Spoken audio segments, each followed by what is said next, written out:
Hello everybody, I hope you will be fine. So in today's lecture we will learn what are the uses of electrolysis. So electrolysis is used to coat one metal over the other. For example, just consider the example of iron, and we for example we make a tap out of it. So when the iron gets in contact with the water plus oxygen simultaneously, it gets rusted and it gets finished. So that's why we have to coat it with another metal which can protect its interaction with the oxygen. So we coat it with the metal like silver, because silver protects us from the direct contact with the iron.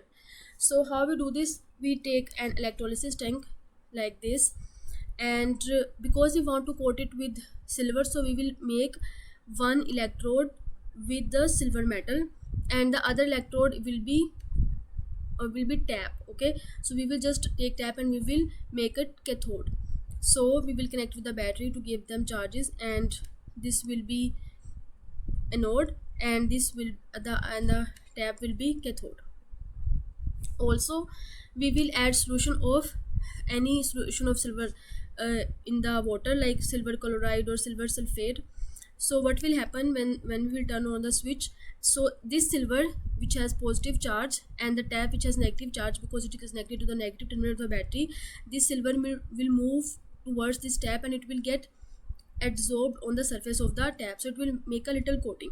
And when the silver will get finished, then the silver from this electrode will start getting into the solution, and then it will continue the process, and finally we will get a tap which has a silver coating on it. So this silver coating will give it a shiny appearance, and also it will protect the iron from the environmental effect. So this is how we coat metals. We call it electroplating. So there are many other uses of electrolysis as well. We can use it for the purification of the metals as well. Like for this we have the example of copper. As we all know, copper is a very good conductor of electricity, but we are in need of 99.9% pure copper if we want to use it in wires. So first of all we take it from their minerals, and then we purify it to almost 90%, and then we do the process of electrolysis to further purify it. And to do so, again we take electrolysis tank, and the one electrode will be like impure copper, like it will be made of impure copper, and the other electrode will be made of pure copper.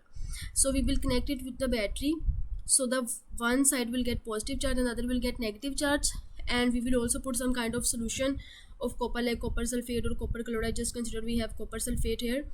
So what will happen when we will turn on the switch? These copper ions, they will move towards this cathode, and they will get deposited on the surface of this cathode.